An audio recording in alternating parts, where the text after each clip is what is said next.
मायावती हमेशा चौंकाने वाले फैसलों के लिए जानी जाती हैं। बहुजन समाज पार्टी की प्रमुख मायावती ने आज लखनऊ में पदाधिकारियों की बैठक में बड़ा फैसला लिया है। मायावती ने भतीजे आकाश आनंद को पार्टी के सभी पदों से हटा दिया है। इसके साथ ही मायावती ने अपने भाई आनंद कुमार को नेशनल कोऑर्डिनेटर बनाया है। मायावती ने राज्यसभा सांसद रामजी गौतम की जिम्मेदारी बढ़ाई और अब वो भी नेशनल कोऑर्डिनेटर होंगे। मायावती ने 2 नेशनल कोऑर्डिनेटर बनाए हैं। वहीं आकाश आनंद अब बीएसपी में किसी पद पर नहीं रहेंगे। मायावती ने पिछले दिनों आकाश आनंद के ससुर अशोक सिद्धार्थ को पार्टी से निष्कासित कर दिया था। आपको एक रिपोर्ट दिखाते हैं।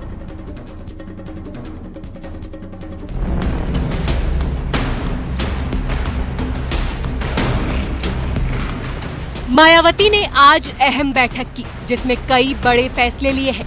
एक बार फिर मायावती ने अपने फैसलों से चौंकाते हुए अपने भतीजे आकाश आनंद को उनके पद से हटा दिया है। अचानक को चौंकाने वाले फैसलों के लिए मशहूर मायावती ने आज एक और ऐसा ही फैसला लिया है। उन्होंने अपने सगे भतीजे को न सिर्फ नेशनल कोऑर्डिनेटर पद से हटाया है, बल्कि इससे पहले उन्होंने उत्तराधिकारी पद से भी उनको हटाया था। अब उन्होंने अपना यकीन अपने सगे भाई आनंद कुमार पर जाहिर किया है। देखने वाली बात होगी पार्टी के लिए ये फैसला कितना ज्यादा फायदेमंद होगा। वहीं इस बार मायावती ने अपने भतीजे की जगह अपने भाई पर भरोसा जताया है। मायावती ने अपने भतीजे आकाश आनंद को नेशनल कोऑर्डिनेटर के साथ ही सभी पदों से हटा दिया है। वहीं भाई आनंद कुमार को नेशनल कोऑर्डिनेटर की जिम्मेदारी सौंपी है। इसके अलावा रामजी गौतम को भी बीएसपी का नेशनल कोऑर्डिनेटर बनाया गया है। इस तरह मायावती में 2 नेशनल कोऑर्डिनेटर बनाए गए हैं। दिए गए उनका हम सब कार्यकर्ताओं को पालन करना है। कोई और परिवर्तन हुआ है? नेशनल कोऑर्डिनेटर 2 बनाए गए हैं। एक है मिस्टर आनंद कुमार जी, जो पार्टी के राष्ट्रीय उपाध्यक्ष थे, और दूसरे हैं रामजी गौतम जी। जी और कोई परिवर्तन किसी तरह का कोई दिशा नहीं। अभी पार्टी संगठन को मजबूत करने के लिए बहन जी ने दिशा निर्देश दिए। मायावती के ताज़ा फैसले के मुताबिक अब आकाश आनंद पार्टी के किसी भी पद पर नहीं रहेंगे। मायावती ने कुछ दिन पहले अपने पुराने भरोसेमंद और रिश्ते में समधी अशोक सिद्धार्थ को पार्टी से निकाला था। बीएसपी चीफ मायावती ने इससे पहले हुई बैठक में साफ कर दिया था कि उनके जीते जी पार्टी का कोई उत्तराधिकारी नहीं होगा। आकाश जी को कोई अभी अहम जिम्मेदारी नहीं दी है और उनकी जगह उनके फादर आनंद जी को जिम्मेदारी दे दी है। मतलब आकाश जी को हटा दिया गया? जी। 2027 का क्या कोई रणनीति बनाई? नहीं, अभी तो संगठन दुरुस्त करने की बात कही गई है और संगठन में जो माननीय बहन जी ने हमें जो बहन जी ने आदेश दिया उस पर हम काम जाके करेंगे। लखनऊ में मायावती की अध्यक्षता में बीएसपी की अब तक की सबसे बड़ी बैठक हुई। बैठक में यूपी, उत्तराखंड समेत कई राज्यों के प्रदेश अध्यक्ष मौजूद रहे। मायावती ने मंच पर एक बार फिर से अपनी इस बात को दोहराया कि पार्टी को कैसे मजबूत किया जाए। बीएसपी के सामने पूरे देश में नहीं बल्कि यूपी में भी करो और मरो जैसी स्थिति आ गई है। पार्टी के वोट का ग्राफ लगातार गिर रहा है। यूपी में साल 2027 में विधानसभा चुनाव भी है। ऐसे में अब बीएसपी के सामने जिम्मेदारी ज्यादा बड़ी हो जाती है। जहाँ तक मैं समझता हूँ कि जो उनका अपना समाज है या उनका अपना वोटर, वो कहीं ना कहीं जो है उनसे खिसक करके आज समाजवादी पार्टी की तरफ बड़ी आस और उम्मीद भरी नजरों से देख रहा है। हालांकि मायावती ने अपने दोनों भतीजे को सियासी तौर से सबके सामने पेश कर दिया है। अब देखने वाली बात ये है कि क्या आकाश आनंद और उनके भाई समेत मायावती का सियासी जादू आगे आने वाले चुनाव में दिखाई देगा। हालांकि आकाश आनंद को लेकर के हर तरफ बात चलने लगी थी। वो नौजवान है और लगातार वो हर जगह पर एक्टिव नजर आ रहे थे। ऐसे में पार्टी को उनसे फायदा नजर आ रहा था, लेकिन पिछले 3 से 4 महीनों के अंदर उन्होंने आकाश आनंद को पूरी तरह से राजनीतिक तौर से पैदल कर दिया है। कैमरा पर्सन मनोज शाही के साथ अलाउद्दीन, न्यूज़ 18 लखनऊ। यूपी के सीएम योगी आदित्यनाथ के कठपुतला वाले बयान पर सियासी घमासान जारी है। एआईएमआईएम चीफ असदुद्दीन ओवैसी ने योगी आदित्यनाथ पर बड़ा पलटवार किया, तो वहीं कांग्रेस और समाजवादी पार्टी ने भी बीजेपी पर तीखा हमला किया। यूपी सरकार में मंत्री दिनेश खटीक ने ओवैसी को चैलेंज दिया है कि अगर उत्तर प्रदेश आएंगे तो चांद तारे नजर आ जाएंगे। ओवैसी पर निशाना साधते हुए दिनेश खटीक ने कहा कि ओवैसी उत्तर प्रदेश में आए तो यहां का लॉ एंड ऑर्डर पता चल जाएगा। देखिए रिपोर्ट।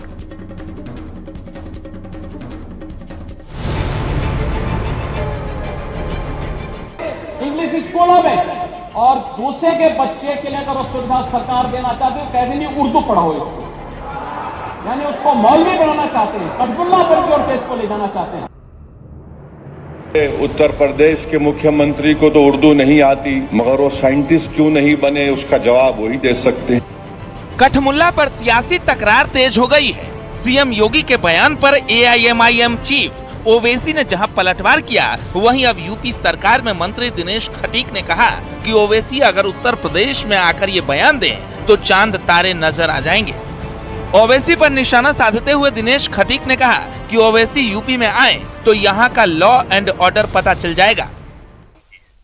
अगर उनको संस्कृत पढ़ते तो आज राष्ट्रवाद उनके अंदर होता, के अंदर विकास की राजनीति वो लोग करते। अगर उनको विकास की राजनीति देखनी है तो वो यूपी में आए। यूपी में अगर वो आएंगे तो उनको साइंस का भी पता चलेगा और उनको चांद तारे नजर आ जाएंगे। उत्तर प्रदेश का जो लॉ एंड ऑर्डर है, यहाँ पे कोई भी व्यक्ति को किसी भी समाज का हो, किसी धर्म जाति पंथ का हो, तो गलत बात बोलने का अधिकार नहीं है।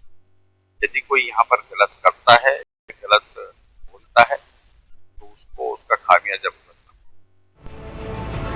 हैदराबाद से असदुद्दीन ओवैसी ने सीएम योगी के कठमुल्लापन वाले बयान को सियासी हवा दे दी है, जिस पर वार पलटवार जारी है। उत्तर प्रदेश के मुख्यमंत्री ने कहा कि उर्दू पढ़ने से कठमुल्ले बनते हैं। अब उत्तर प्रदेश के मुख्यमंत्री के जो बुजुर्ग थे या जिस आइडियोलॉजी से वो आती हैं, उनके किसी भी शख्स ने इस मुल्क की आजादी में हिस्सा नहीं लिया। तो ये इंटेलेक्चुअल कैपेसिटी है इनकी। अब मेरे अजीज दोस्तों और बुजुर्गों, जिसके जहन और दिल पर गहन लग चुका है, तो दुनिया की कोई रोशनी उसके सर पे नहीं पहुंच सकती। सीएम योगी के बयान पर सियासी बयानबाजी तेज हो चुकी है। ओवैसी और योगी के वार पलटवार में बीजेपी और एसपी एक दूसरे पर हमलावर हैं। असदुद्दीन ओवैसी जी को इतिहास को पूरे दोबारा सही तरीके से पढ़ना चाहिए और इतिहास को एक चश्मे से नहीं देखना चाहिए। उत्तर प्रदेश के मुख्यमंत्री ने भाषा के नाम पर विवाद शुरू करने का काम किया है। उर्दू इस प्रदेश की दूसरी राजभाषा है और बड़े बड़े शायर हुए हैं। बीजेपी का कहना है कि ओवैसी युवाओं को सिर्फ जिहादी बनाए रखना चाहते हैं ताकि उनकी राजनीति चलती रहे। क्या सभी प्रकार की भाषाएं एक समाज के लोगों को नहीं पढ़नी चाहिए? क्या उनको केवल उर्दू में पढ़ने के लिए मजबूर कर देना चाहिए? भौतिकी हो, रसायन हो, गणित हो, विज्ञान हो, अंग्रेजी हो, संस्कृत हो, हर प्रकार की भाषा का जानकारी होनी चाहिए, हर प्रकार का ज्ञान आना चाहिए।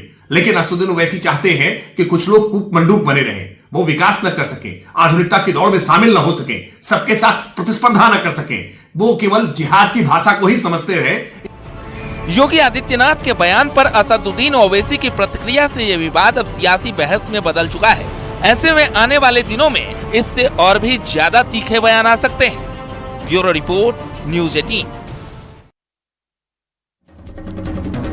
मार्च के महीने में उत्तर प्रदेश बीजेपी में बड़े बदलाव होने जा रहे हैं। मार्च का महीना यूपी बीजेपी के लिए काफी अहम रहने वाला है। होली के बाद में यूपी बीजेपी संगठन में जिले से लेकर प्रदेश तक काफी बदलाव नजर आएगा। यानी कि बीजेपी संगठन का पुनर्गठन हो जाएगा। वहीं योगी मंत्रिमंडल का भी विस्तार होना तय माना जा रहा है। आपको रिपोर्ट दिखाते हैं।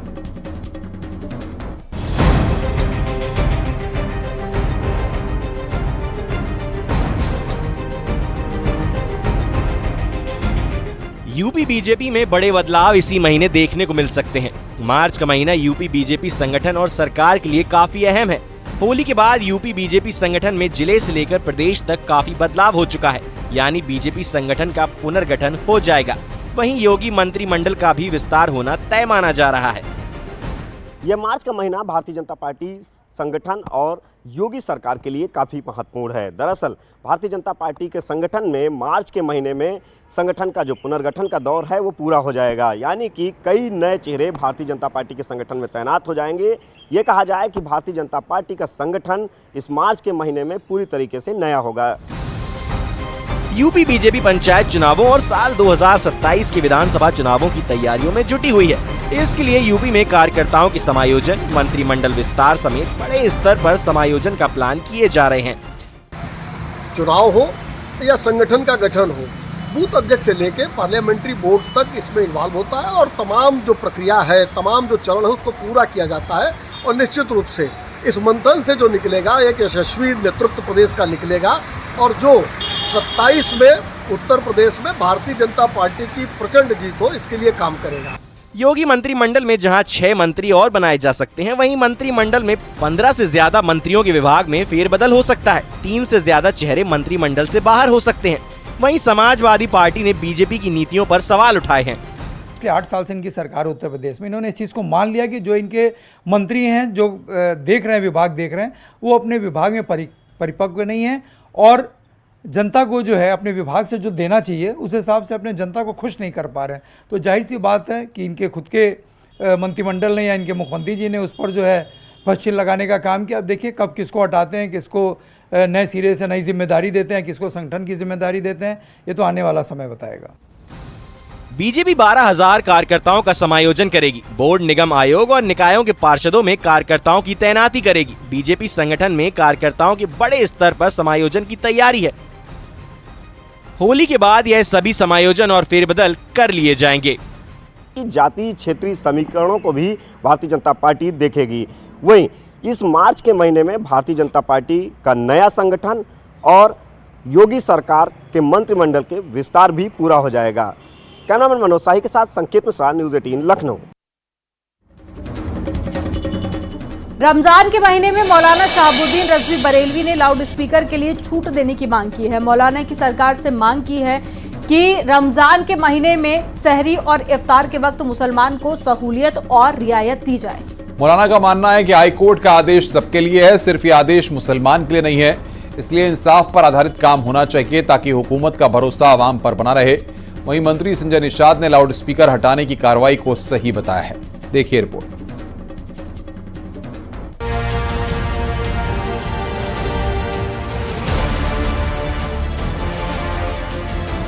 यूपी में धार्मिक स्थलों पर लाउड स्पीकर्स को लेकर योगी सरकार सख्त है, जिसके चलते मस्जिदों से लाउड स्पीकर हटवाए गए हैं। अगर कहीं भी लाउड स्पीकर का इस्तेमाल हुआ तो कार्रवाई करने के भी आदेश हैं। बरेली में ऑल इंडिया मुस्लिम जमात के राष्ट्रीय अध्यक्ष मौलाना शहाबुद्दीन रजवी बरेलवी ने यूपी सरकार से रमजान में मस्जिदों में से लाउड स्पीकर न उतारने की अपील की है। बरेलवी का कहना है कि रमजान शरीफ के महीने में इफ्तार और सहरी के वक्त में ऐलान की जरूरत होती है। ऐसे समय में लाउड स्पीकर अगर नहीं बोलता तो लोगों को दुश्वारी का सामना करना पड़ता है। ये जरूरी है कि हुकूमत इसमें रमजान शरीफ के महीने में रियायत दे और सहूलत दे मुसलमानों को, ताकि अच्छे से रमजान शरीफ हो सकें।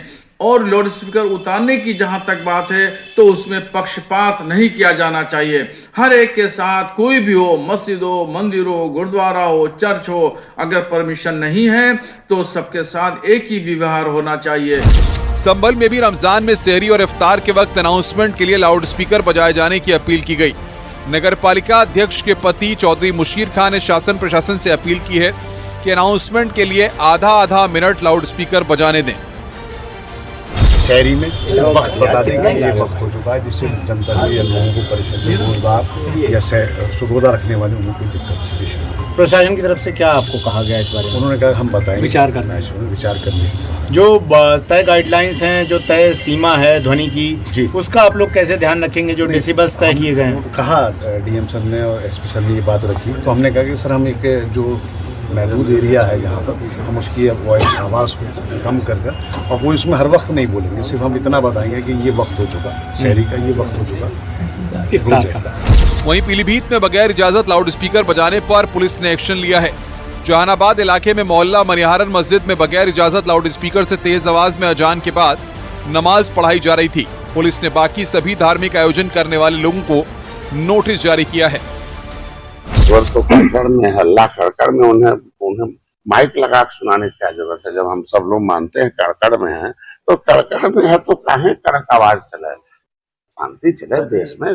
बच्चा पढ़ने लिखने का समय है ना, ये लाउड स्पीकर बजा के क्या दिक्कत है? हम कहते हैं न्यायालय ने ऑर्डर कर रखा है, ये ध्वनि प्रदूषण है, क्या चाहते हैं? भगवान को शांति देने के लिए कहा, बीमारी देने के लिए तो नहीं कहा। रमजान के दौरान संभल, बरेली, मुरादाबाद समेत अन्य जगहों पर रमजान की अजान बिना लाउड स्पीकर के हुई। वहीं शासन प्रशासन के इस एक्शन से मुस्लिम समुदाय परेशान नजर आ रहा है। जिसके चलते मुस्लिम समुदाय के लोगों ने दिन में सिर्फ 2 मिनट लाउड स्पीकर बजाने की परमिशन मांगी है। न्यूज़ 18 के लिए ब्यूरो रिपोर्ट। महाकुंभ में मुस्लिमों की एंट्री बैन के बाद अब ब्रज की होली को लेकर नया फरमान जारी किया गया है। मथुरा के संतों ने होली पर ब्रज में मुस्लिमों की एंट्री बैन करने का फरमान सुनाया है। संतों का कहना है कि सनातन के खिलाफ षड्यंत्र रचा जा रहा है और ब्रज की होली में मुस्लिमों का क्या काम है। वहीं मुस्लिम धर्मगुरु इसे गैर कानूनी फरमान बता रहे हैं। आपको एक रिपोर्ट दिखाते हैं।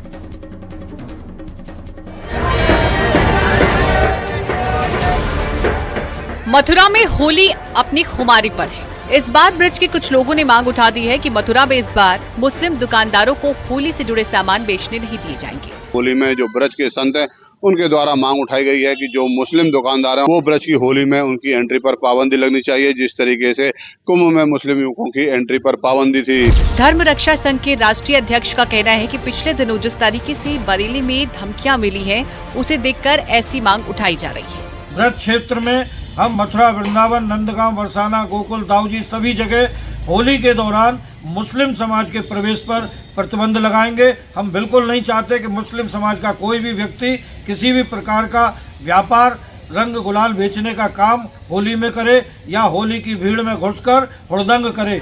ब्रज की होली में मुस्लिमों की एंट्री पर रोक लगाए जाने की मांग तेज होती जा रही है। धर्म रक्षा संघ के बाद अब श्री कृष्ण जन्मभूमि संघर्ष न्यास के अध्यक्ष दिनेश शर्मा फलाहारी ने सीएम को लेटर लिखा है। खून से पत्र लिखकर होली पर मुसलमानों की दुकान न लगे इसकी मांग की है। हमारे होली जैसे पवित्र त्योहार पर मुसलमानों की दुकानें नहीं लगनी चाहिए, क्योंकि ये लोग हमारे होली के त्योहार में हमारे होली के पवित्र जो रंग होते हैं उनमें जहर मिला सकते हैं, कांच के टुकड़े मिला सकते हैं, उनमें मिलावट कर सकते हैं, मिठाइयों में थूक सकते हैं। तो ऐसे लोगों को हमारे त्योहार से दूर रखा जाए। ऑल इंडिया मुस्लिम जमात के राष्ट्रीय अध्यक्ष मौलाना शहाबुद्दीन रिजवी ने मथुरा के वृंदावन में होली पर लगने वाले मेले में मुस्लिम समाज की दुकानें लगाने पर पाबंदी लगाने को गैर कानूनी बताया है। कितना तुरफा तमाशा है ये। इस तरह की बातें करके समाज के अंदर नफरत घोल रहे हैं लोग, और ये संवैधानिक उसूलों के खिलाफ है। हिंदुस्तान का रहने वाला हर शख्स यहाँ का नागरिक है, यहाँ का शहरी है, कहीं भी दुकान लगा सकता है, कहीं भी मकान खरीद सकता है। वहीं वृंदावन के महामंडलेश्वर स्वामी कृष्णानंद महाराज का कहना है कि यह संभव नहीं है, क्योंकि कुंभ एक अलग आयोजन था, लेकिन वृंदावन और ब्रज में सब जगह मुसलमान रहते हैं, इसलिए ये मांग अनुचित है। ये थोड़ा तथ्य जो है बड़ा विचित्र जैसा लगता है, क्योंकि मुस्लिम हमारे वृंदावन में भी रहते हैं और वृंदावन के बॉर्डर पर भी रहते हैं, मथुरा में भी रहते हैं, तो उनका प्रवेश वर्जित करना अनुचित भी है, ठीक भी नहीं है और किया भी नहीं जा सकता है। और रही कुंभ की बात, कुंभ एक अलग से आयोजन किया गया था कुंभ क्षेत्र में, इसलिए प्रवेश वर्जित करना वहाँ संभव था। महाकुंभ के बाद अब कई साधु संत और हिंदू संगठन होली पर मुसलमानों की दुकानें नहीं लगने देने की मांग कर रही हैं। वहीं मुस्लिम धर्मगुरु इसे कानून के खिलाफ बता रहे हैं। संतों का आरोप है कि बरेली में जिस तरीके से पिछले दिनों धमकियां मिली हैं, उसके बाद उनको इस तरीके की मांग उठानी पड़ी है ताकि प्रेम और सौहार्द का जो पर्व है वो सकुशलता के साथ संपन्न हो सके। नितिन गौतम, न्यूज़ 18 मथुरा। और यहाँ पर वक्त हो गया एक छोटे से ब्रेक का। खबरों का सिलसिला लगातार जारी है।